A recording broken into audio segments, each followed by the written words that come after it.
이 땅의 모든 남자들이 부러워하는 우리 몸매를 한번 감상하고 오늘 설교를 시작하겠습니다. 작품 좀 보여주실래요? 네. 이 땅의 모든 남자들이 가지고 싶어하는 몸매인데요.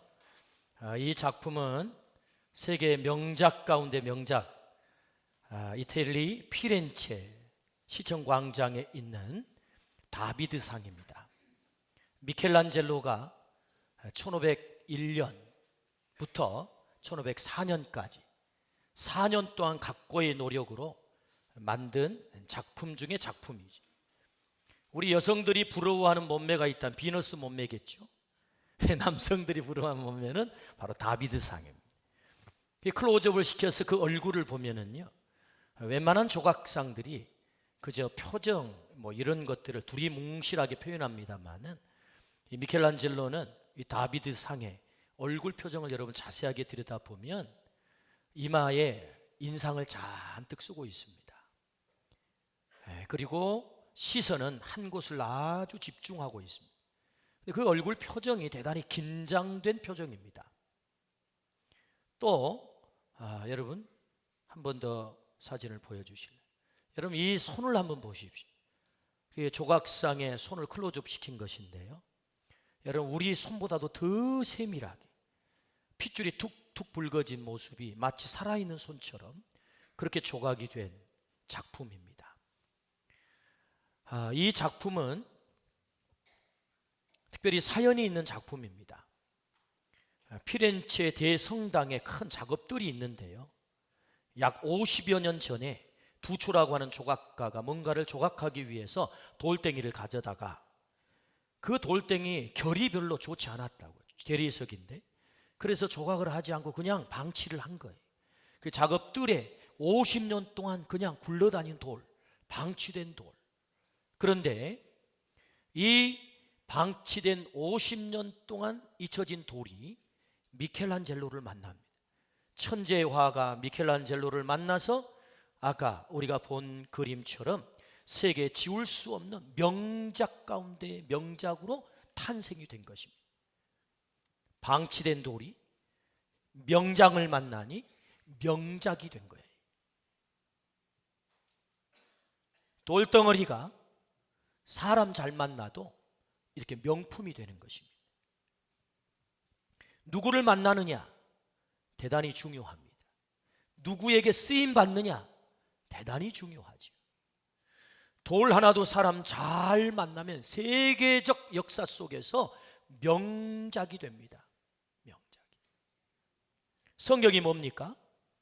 성경은 한마디로 주님을 만난 존재들이 하나같이 위대하게 쓰임 받았다, 그걸 기록한 이야기가 성경입니다. 주님은 오늘도 사용할 자를 찾으세요. 주님이 쓰시고자 하는 자를 찾으신다고. 주님은 어떤 사람을 사용하실까요? 어떤 존재를 사용하실까요? 오늘 본문 우리 2절 말씀을 통해 가지고 주님이 도대체 어떤 사람을 사용하시는지를 한번 들여다보려고 합니다. 우리 같이 한번 읽어보시겠습니까? 이르시되 너희는 맞은편 마을로 가라. 그리하면 곧 매인 나귀와 나귀 새끼가 함께 있는 것을 보리니 풀어 내게로 끌고 오라. 아멘. 오늘 이 말씀은 예수님의 메시아 대관식의 사건을 기록한 말씀이에요. 대관식이라고 하면 황제가 황제로서 등극을 하려고 할 때 대관식을 하죠.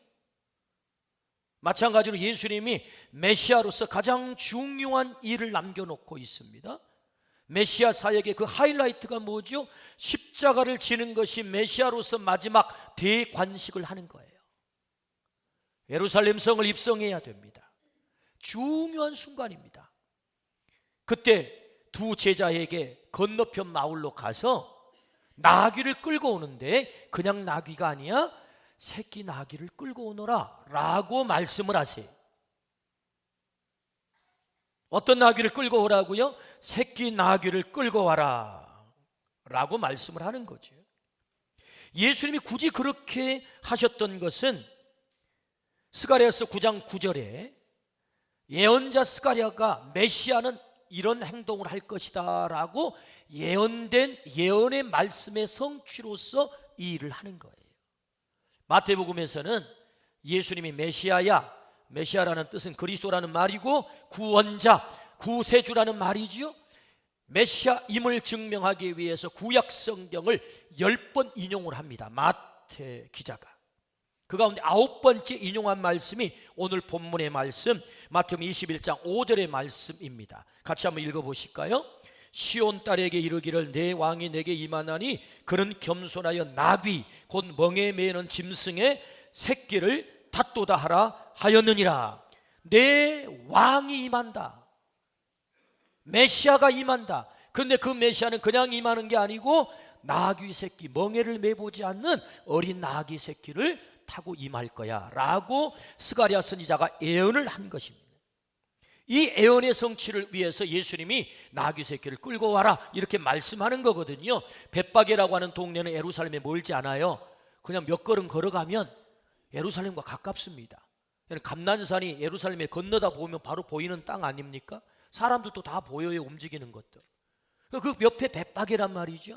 때문에 예수님이 지금까지 이렇게 한 적이 한 번도 없어요. 무슨 나귀를 타고 말을 타고 왔다 갔다 요란하게 이렇게 한 적이 없어요. 그런데 굳이 예루살렘 성을 입성을 할 때 나귀를 타시겠다는 거예요. 그리고 그 나귀를 끌고 오라는 것입니다. 여러분, 오늘 본문의 말씀의 주인공은 예수님이십니다. 근데 또 하나의 주인공이 있어요. 그 주인공이 누굽니까? 어린 나귀 새끼입니다. 사순절 네 번째 주일에 오늘 우리는 주목하고 싶습니다. 뭘? 예수님이 주인공이지만 주인공 되신 그 예수님이 사용하시는 그 존재가 누구냐? 어린 나귀 새끼. 오늘은 이 어린 나귀 새끼에게 포커스를 맞춘 하나님의 말씀을 듣기를 원하세요. 그래서 주님은 어린 나귀 새끼를 끌고 와라 이렇게 말씀을 하세요. 왜 예언자는 메시아가 나귀 새끼를 탈 것을 말씀하셨을까요? 정복자는 군사적 힘의 상징인 군마를 탑니다. 군마, 백마를 타는 거죠. 개선행진을 하는 것입니다. 그러나 예수님은 세상의 왕처럼 통치하고 군림하고 정복하고 억압하기 위해서 온 게 아니고 섬김의 왕으로 이 땅에 오신 것입니다. 겸손한 왕으로. 인자에 온 것은 섬김을 받으려 함이 아니라 도리어 섬기려 하고 많은 사람의 대속물로 주려 하심이라. 할렐루야. 섬김의 왕, 겸손의 왕으로 주님이 오셨다는 거죠. 때문에 어린 나귀 새끼를 탐으로 겸손의 상징인 어린 나귀 새끼를 탐으로 겸손의 왕으로 메시아로 드러나기를 원한 거죠. 예언의 성취 때문에 예수님은 어린 나귀 새끼를 타셨습니다. 예수님은 능력과 힘의 상징인 말이 아니었습니다. 사람 태우는데 이미 능숙한 어미 나귀도 아니었습니다. 잘 갖춰지고 준비가 잘 된 실력 있는 말이 아니었다고요. 미숙하고 힘없고 볼품없는 어린 나귀 새끼가 예수님께 필요한 것입니다. 그래야 예수님을 겸손한 메시아로 가장 잘 드러낼 수 있기 때문에 주님은 어린 나귀 새끼를 오늘 타셨다라고 말씀을 하세요. 우리 주님은 어떤 사람을 사용하십니까? 어린 나귀 새끼와 같은 자를 사용한다는 메시지를 말씀하고 있는 거죠. 주님은 오늘도 여전히 어린 나귀 새끼와 같은 자를 찾으세요. 미숙하고 힘없고 볼품없는 그런 자를 찾아 그를 사용하기를 원하신다고요. 똑똑하고 잘나고 이미 다 준비되어 충분한 실력을 갖춘 사람을 주님이 찾는 것이 아니라 정말 미숙하고 볼품없고 보잘것없는 어린 나귀 새끼와 같은 자를 찾으신다고. 하나님께 쓰임받는 사람들을 여러분 성경에 찾아보십시오. 여러분, 모세가 누구입니까? 그는 살인자입니다. 그는 도망자입니다. 그는 실패자입니다. 40년 동안 처가살이를 하는, 모든 사람에게 잊혀져 버린, 누구도 기억하지 않는, 마치 광야에 굴러다니는 돌덩이처럼 그런 존재가 모세 아닙니까? 그런데 모세를 하나님은 집중하세요. 찾아오세요. 내가 너를 필요로 해. 내가 너를 사용할 거야. 모세의 반응을 보세요. 못해요. 저는 말도 잘 못하거든요. 제가 어떻게 바로 앞에 섭니까? 저는 그거 못합니다. 어린 나귀 새끼처럼 나는 실패한 인생입니다. 볼품 없습니다. 못합니다. 이것이 모세의 반응입니다. 그래서 네가 필요해. 너 실패했으니까 필요한 거야. 내 능력을 드러내야 되거든. 네 능력 말고 내 능력. 여러분, 라합이 누굽니까? 하나님께 쓰임받은 라합이 누굽니까? 그는 여리고성의 기생입니다. 예나 지금이나 기생은 인생 맨 밑바닥이요, 누구에게도 환영받지 못한 가장 천한 자 아니겠습니까? 사람들에게 손가락질 받는 그런 인생 아니겠습니까? 그런 라합이 이스라엘 백성이 평생의 수건이었던 가나안 땅 비전을 이루는데 결정적으로 쓰임을 받습니다. 하나님이 아브라함에게 가나안 땅 비전을 주잖아요. 내가 너에게 땅을 주겠다. 언제 이루어집니까? 600년이 지나 가나안 땅 비전이 이루어져요. 그 600년의 비전의 기다림이 누구를 통해서 이루어진다고요? 기생 라합을 통해서 이루어진다고요. 라합은 예수님의 족보에 그 이름이 올라갑니다. 어린 아기 새끼처럼 참 볼품없는, 보잘것없는 라합을 통해서 가나안 땅을 정복하세요. 뭘 말씀합니까? 하나님이 사용하는 사람이 누굽니까? 잘 갖춰준 말인가요? 실력 있는 군만가요? 어린 나귀 새끼라고. 예수님의 제자들을 보십시오. 하나같이 그들은 미숙하고 볼품이 없는 자들입니다. 그들은 공부도 제대로 못했습니다. 소위 말하는 가방끈이 짧은 자들입니다. 존경받거나 명망 있는 자들이 아닙니다. 고기나 잡던 보잘것없는 자들입니다. 3년씩이나 주님과 동거동락하면서 제자 훈련을 받고도 결정적인 순간에 배신하고 도망치고 떠나버린 자들이 제자들입니다. 못된 인간들이죠. 고장난 인간들입니다. 그런데 놀랍게도 주님은 고장나 실패한 떠나버린 그 제자를 갈릴리 바다까지 추적을 해서 쫓아가 나는 그럼에도 불구하고 네가 필요해. 너를 통해 이 땅에 추구하는 영혼을 건질 거야. 네가 부인하고 떠났지만, 저주하고 떠났지만, 너 실패한 인생이지만 아니야, 그래도 네가 필요해. 고장나버린 그를 집중하여 찾아가 그를 고쳐서 사용하신 분이 우리 주님인 줄로 믿습니다. 아멘.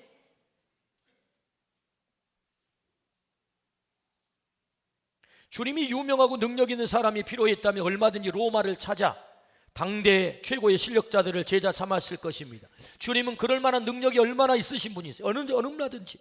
주님은 그렇게 하지 않으셨습니다. 주님은 새끼 나귀와 같은 자를 통하여 일하십니다. 때문에 주님은 하필이면 보잘것없는 나를 집중하고 계세요. 나는 네가 필요해. 나를 통해서 일하기를 원하세요. 우리가 부족하기 때문에 쓰임받기에 적당하다라고 말씀하세요. 주님이 우리를 사용하신다고 할 때 우리의 고민이 어디 있습니까? 과연 내가 쓰임받을 수 있겠는가? 나는 자격이 되는가? 나는 그런 인격을 갖추었는가?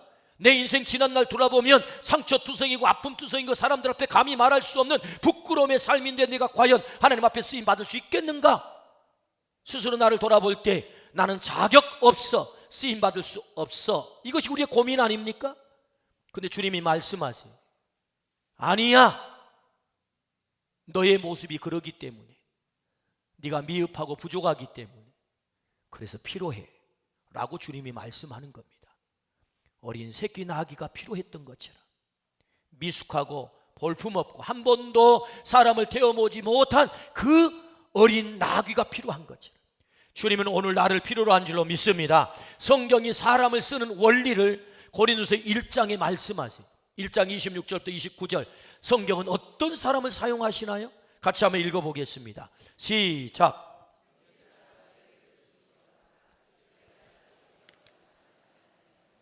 능한 자가 많지 아니하며 문벌 좋은 자가 많지 아니하도다. 그러나 하나님께서 세상에 미련한 것들을 택하사 지혜 있는 자들을 부끄럽게 하려 하시고 세상에 약한 것들을 택하사 강한 것들을 부끄럽게 하려 하시며 하나님께서 세상에 천한 것들과 멸시받는 것들과 없는 것들을 택하사 있는 것들을 피하려 하시나니 이는 아무 육체도 하나님 앞에서 자랑하지 못하게 하려 하심이라. 아멘. 우리 아멘 합시다. 아멘. 이것이 하나님께서 사람을 사용하신 원리라고요. 미련한 자를 택하시고 지혜 없는 자를 택하시고 약한 자를 택하셔서 강한 자를 부끄럽게 하시고 그를 통하여 예수 그리스도가 온전히 드러나게 하는 하나님의 능력만 자랑하게 하는 그것이 하나님이 사람을 쓰는 원리다. 그러므로 어떤 사람이 쓰임받습니까? 주님은 어떤 사람을 사용하십니까? 어린 나귀 새끼와 같이 보잘것없는 그 사람. 주님 앞에 설 때마다 언제나 자신 없는 나, 주님은 나를 주목하세요. 그래서 너가 필요해. 나는 네가 필요해. 주님 앞에 온전히 쓰임받기를 주의 이름으로 축원합니다. 오늘 우리가 보잘것없다고 못 쓰임받는 게 아니라 보잘것없기 때문에 쓰임받을 수 있다. 아멘. 두 번째, 그렇다면 여러분, 모든 어린 나귀 새끼가 다 쓰임받는 것입니까? 볼품 없기 때문에 다 쓰임받는 것입니까? 그렇지 않습니다. 어떻게 해야 쓰임받는 것입니까? 끌려가야 합니다. 끌려가야 됩니다. 오늘 성경을 한번 보겠습니다. 7절 말씀, 7절 시작. 나귀와 나귀 새끼를 끌고 와서 자기들의 겉옷을 그 위에 얹음에 예수께서 그 위에 타시니. 자, 나귀의 입장에서 다시 이 말씀을 각색해 보면 나귀는 끌려간 것입니다. 제자들이 와서 낯선 사람들이 고삐를 풀어 끌어갈 때 끌려간 거죠. 네. 네. 네. 네, 귀한 분이 오셨군요. 네. 자, 그래서 오늘 이 말씀에 보니까 나귀 새끼가 끌려간 거예요. 예수님께서 풀어 내게로 끌어오라. 아니, 세상에 남의 나귀를 그냥 끌고 오래요. 예수님 해도 너무한 거 아니에요? 아니, 돈을 주고 뭐 빌려오라 하든지 아니면 사오라든지 뭐 이렇게 좀 상식적으로 납득이 되도록 제자들에게 일을 시켜야 되는데 가서 무조건 끌어오라는 거예요. 뭐 다짜고짜 끌어오라. 그리고 주인이 나타나가지고 왜 남의 나귀를 풉니까? 라고 말하면 한마디 하래. 주가 쓰시겠다 하라. 요 말만 하고 끌어오라는 거예요. 그러면 주인이 줄 거야. 그러니 여러분 이 제자들이 이해가 됐겠습니까? 납득이 됐겠습니까? 그래도 갑니다. 그리고 여러분, 이 제자들이 그 나귀에 가서 나귀 고삐를 풉니다. 제자들이 순종했다는 거죠. 제자들이 뭐 했다고요? 순종했다고요. 여러분, 모든 나귀가 쓰임받지 않습니다. 중요한 것은 끌려가는 것인데 나귀 입장에서 보면 순종하는 것. 그런데 여러분, 이 주인을 보세요. 세상에 알지도 못한 낯선 사람들이 와서 주가 쓰겠다라 하니까 이 나귀가 딱 보는 거예요. 나귀. 오늘 우리는 나귀가 돼보는 것입니다. 나귀. 제가 이 사순절 기간에 이 나귀를 깊이 묵상을 했어요. 그 오늘 주보에도 글을 실었잖아요. 나귀의 입장에서 한번 보는 것입니다. 그랬더니 주인이 낯선 사람들이 와가지고 고삐를 푸는데 그거 왜 풀어 갑니까? 우리 나귀 새끼 절대 못 가는 이렇게 할 줄 알았더니 세상에 주인께서 주가 쓰시겠다는 말을 듣고는 그래요? 그럼 가져가시죠. 주인이 순종하는 거예요. 그러니 이 나귀 새끼가 고삐에 끌려가는데 버팅길 수가 없어요. 주인도 순종하네? 그럼 나도 순종해야지. 나귀 새끼가 또 끌려가는 것입니다. 만약에 여러분, 이 나귀가 나 안 갑니다, 못 갑니다, 나 거기 가본 적도 없습니다, 사람 태워본 적도 없습니다, 도대체 어디를 간단 말입니까? 만약에 이렇게 나귀 새끼가 버팅긴다면 나귀를 무슨 수로 데려다가 예수님 태울 수 있겠어요? 여러분, 나귀가 힘이 셉니다. 그런데 나귀가 못 가요. 버티면 예수님 절대로 태울 수가 없는 것입니다. 그런데 여러분, 놀랍게도 이 나귀는 순순히 순종하는 것입니다. 버팅기지 않아요. 끌려갔다는 거죠. 이 말은 다른 말로 바꾸면 순종했다는 것입니다. 어떻게 쓰임받을 수 있지요? 끌려가야 합니다. 순종해야 됩니다. 순종해야 쓰임받을 수 있습니다. 그저 볼품 없기 때문에 다 쓰임받았다는 얘기가 아니고요, 볼품 없음에도 불구하고 나를 선택해 주셨다면 내가 끌려가야 될 줄로 믿습니다. 순종해야 쓰임받는다고요. 쓰임받는 데 가장 중요한 것은 순종입니다. 성경에 쓰임받는 모든 사람들은 순종의 사람입니다. 그 반대로 버림받은 모든 사람은 불순종의 사람들입니다. 순종은 너무나도 중요합니다. 주가 쓰시겠다 하라. 그 말에 나귀 주인이 순종한 것을 나귀가 봅니다. 그래서 나귀도 순종합니다. 다 이해하고 순종한 거 아닙니다. 어떤 일이 벌어질지 다 알고 순종하는 것 아니에요. 힘들지 않아서 순종한 거 아닙니다. 내가 그 일을 해봤기 때문에 순종한 거 아니에요. 해본 적이 없어요. 대단히 무리한 요구예요. 굉장한 부담이에요. 왜 해보지도 않는 일을? 여러분, 시골에서 소 길들일 때를 여러분 보셨나요?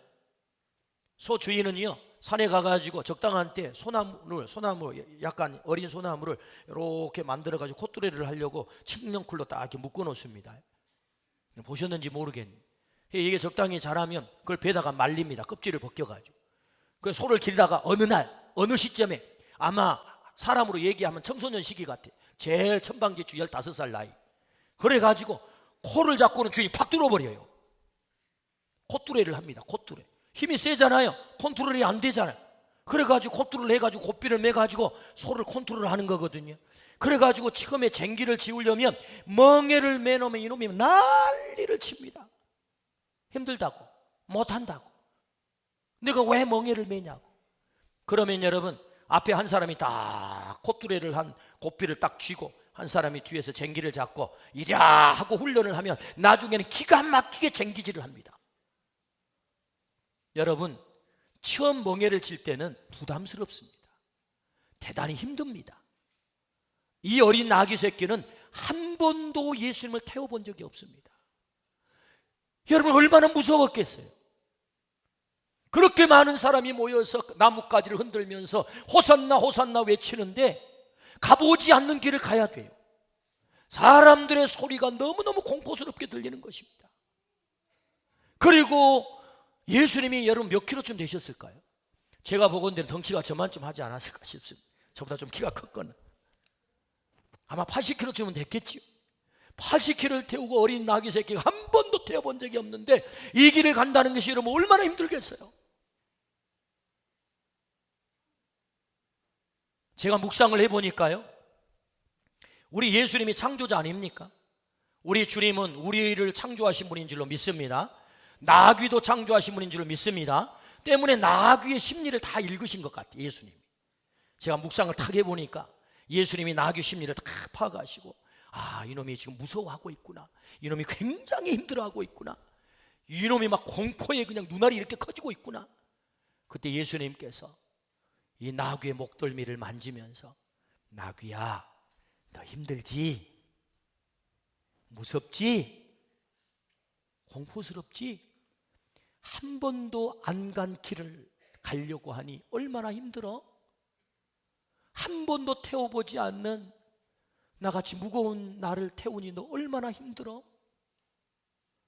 미안해, 조금만 참아, 너 태울 수 있어. 나 태우고 가면 너는 가장 영광스러운 나귀가 되는 거야. 좀 참아, 미안해. 그랬을 것 같아요. 묵상을 해보니까.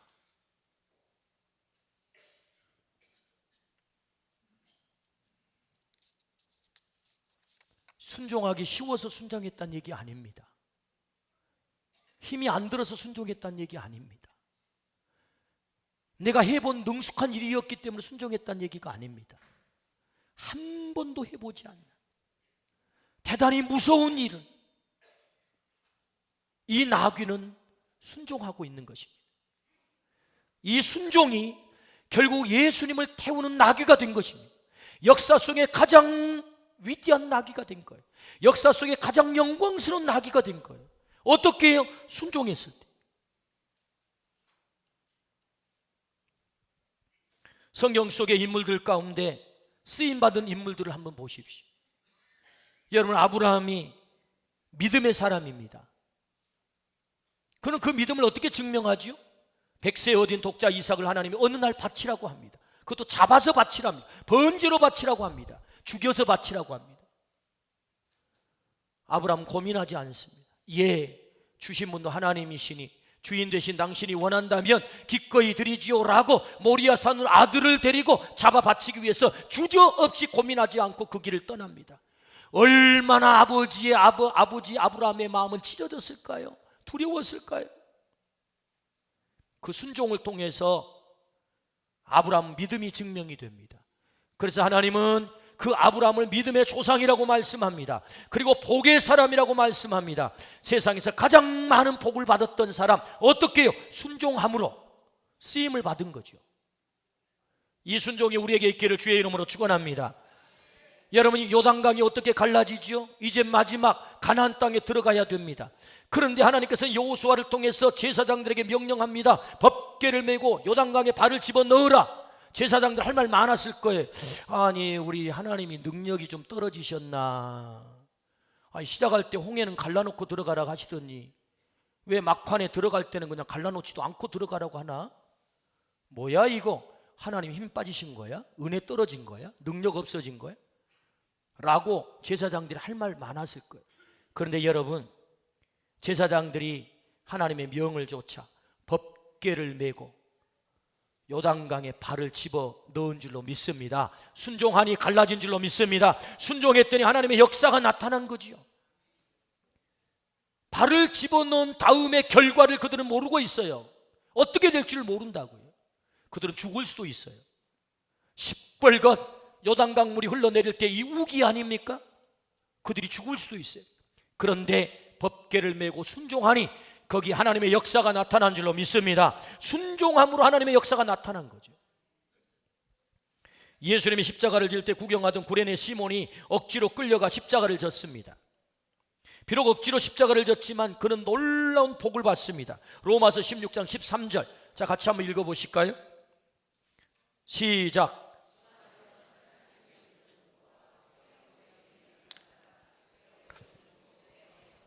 대사도 바울사도가 내 어머니다라고 자랑스럽게 로마 교회를 향해서 말씀하는 어머니가 계세요. 그 어머니가 누굽니까?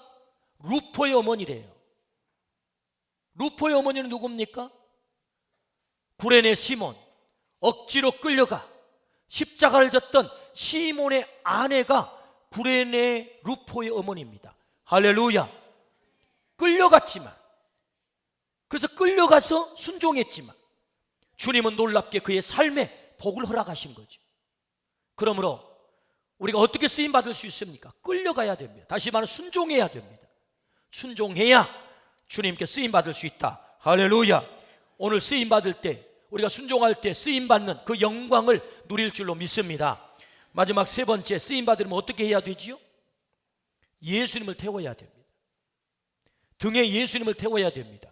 이 말을 다른 각도로 얘기해 보면 예수님께 조종당해야 합니다. 예수님을 등에 태우고 예수님을 내 안에 모시고 주인으로 모시고 그분에게 조종당하면 쓰임받습니다. 7절 말씀입니다. 본문 7절 시작. 나귀와 나귀 새끼를 끌고 와서 자기들의 겉옷을 그 위에 얹음에 예수께서 그 위에 타시니 아멘. 나귀는 예수님을 태웠습니다. 한 번도 사람을 태워본 적이 없습니다. 한 번도 가본 적이 없는 길입니다. 그토록 많은 사람들이 나뭇가지를 흔들며 소리 지르는 것을 본 적이 없습니다. 얼마나 힘들었을까요? 얼마나 부담이 되었을까요? 얼마나 무서웠겠습니까? 그런데 예수님을 태운 것입니다.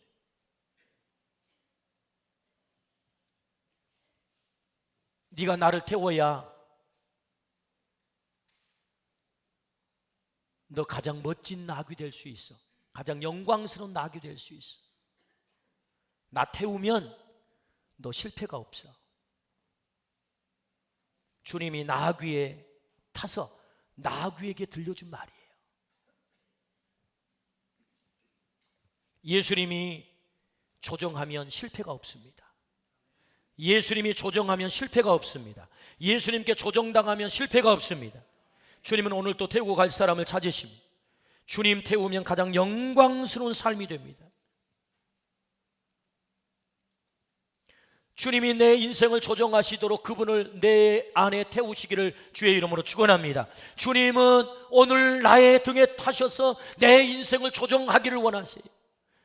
버려진 돌덩어리가 명장을 만나니 명품이 된 것처럼 주님이 내 안에 오셔서 내 인생을 조정하셔서 내 인생을 명품으로 만들기를 원하세요.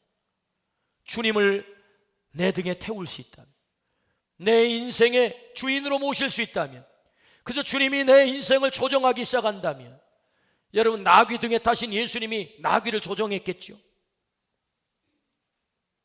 그래서 주님께서 조정하시자 이 나귀가 갈 바를 알지 못했지만 그의 나귀의 인생의 가장 성공적인 길을 걸은 거예요. 주님은 오늘 또 우리 등에 타기를 원하세요. 예수님을 태우기를 주의 이름으로 축원합니다. 예수를 모시기를 주의 이름으로 축원합니다. 예수님께 조종당하기를 주의 이름으로 축원합니다. 그때 우리 인생에 절대로 실패가 없다. 우리 인생 명작이 된다. 저는 20살에 주님만 태우기로 결정했습니다. 절망스러운 삶의 빛이 찾아들었습니다. 450원 기숙사 밥을 사 먹을 돈이 없었습니다. 그래서 저는 집에서 2시간 차를 타고 가면 장로의 신학대학에 도착을 했어요. 7년 동안 하루에 4시간씩 차를 타고 통학을 했습니다. 기숙사에서 밥이 나오는데 450원 해요. 반찬이 변변치 않으니까 밥만 싸갑니다. 밥만. 그래서 친구들 반찬 얻어먹는 거예요. 365일 중에 제 주머니에는 버스를 타야 될 토큰과 그리고 한 달 지하철 정액권 외에 330일은 용돈이라는 게 없어요. 토큰하고 정액 티켓, 차는 타야 학교는 가니까. 그렇게 학교를 다녔어도, 친구들의 반찬을 얻어먹으며 학교를 다녔어도 당당하고 비굴하지 않았습니다. 왜요? 주님을 제가 모시기로 결정했기 때문에. 어떤 날은 기숙사 식당에 집사님 눈치를 싹 보고 국그릇을 하나 딱 갖다가 도시락을 먹는 것입니다. 벤또 도시락 말이에요. 그래가지고 그럼 집사님이 어떤 때는 기분 좋을 때는 눈치 주지 않고 그냥 프리패스 통과하는데, 어떤 날에 자네 국값 내세요. 100원 내야 됩니다. 국값 100원. 100원이 없습니다. 그러면 저는 말합니다. 다음에 낼게요. 당당하게 다음에 낼게요. 그래서 여러분 졸업하고 나서 장학금 많이 냈습니다. 자존심 상할 법도 하고 기죽을 법도 한데 전혀 기죽지 않고 자존심 상하지 않습니다. 당당합니다. 왜요? 주님 태우고 가기로 결정했으니. 여러분 국값 내세요. 국값 없는데 얼마나 자존심 상한 얘기. 먹을 것 가지고 그러면 정말 자존심 상합니다. 그런데 자존심이 안 상해요. 주님 태우고 가기로 결정했어요.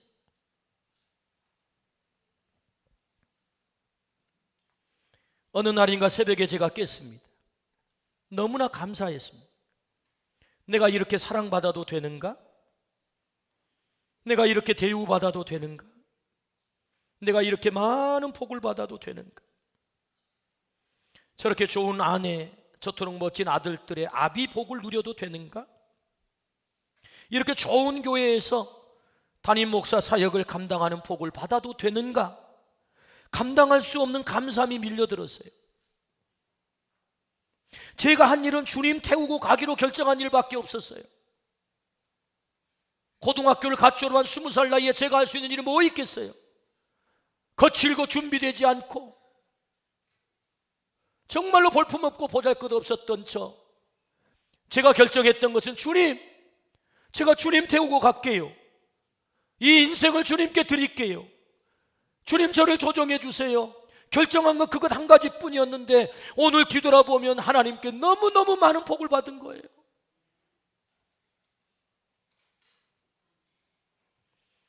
주님이 다 책임지셨어요. 영광도 받게 하시고 대우도 받게 하시고 사랑도 받게 하시고 예수님 태웠더니 다 해결해 주신 거예요. 할렐루야. 예수님 태우면 돼요. 사순절은 주님의 고난을 묵상하는 절기입니다. 십자가가 뭐지요? 우리 인생을 교환한다는 겁니다. 교환, 치환, 재창조하고 다시 고쳐버리고 다시 회복시켜버리고, 그것이 십자가라고. 우리 인생 살다 보면 상처받을 수 있습니다. 망가질 수 있습니다. 고장날 수 있습니다. 때문에 주님이 필요하세요. 주님을 내 안에 모시면 지난날의 나의 부끄러운 고장난 인생일지라도 주님은 얼마든지 사용할 수 있는 줄로 믿습니다. 주님이 여러분 훌륭한 말을 쓰는 게 아니에요. 이미 준비된 군마 백마를 탄 게 아니라고요. 어린 나귀 새끼를 탄 거예요. 보잘것없고 볼품없고 실력 없고 사람들이 존경하지 않는 부족한 우리를 주님이 집중하시고 나는 네가 필요해. 나를 위해서도 네가 필요하지만 너를 위해서 내가 너를 필요로 하는 거야. 주님 태우면 주님이 나를 영광스럽게 만들 줄로 믿습니다. 버려진 돌덩어리 하나도 사람 잘 많으면 작품만 된다는 거잖아요. 주님 만나는 인생 반드시 명작이 될 줄로 믿습니다. 오늘 주님께서 이 말씀을 들려주신 이유가 어디 있습니까? 너 볼품없지? 나 알아. 너 힘들지? 알아. 너 인생 사는데 무섭지? 알아. 그러나 걱정하지 마. 내가 네 인생 조정하면 내가 너 인생 책임질 거야. 주님을 태우고 가는 영광스러운 나귀가 되기를 주의 이름으로 축원합니다. 기도하십시다.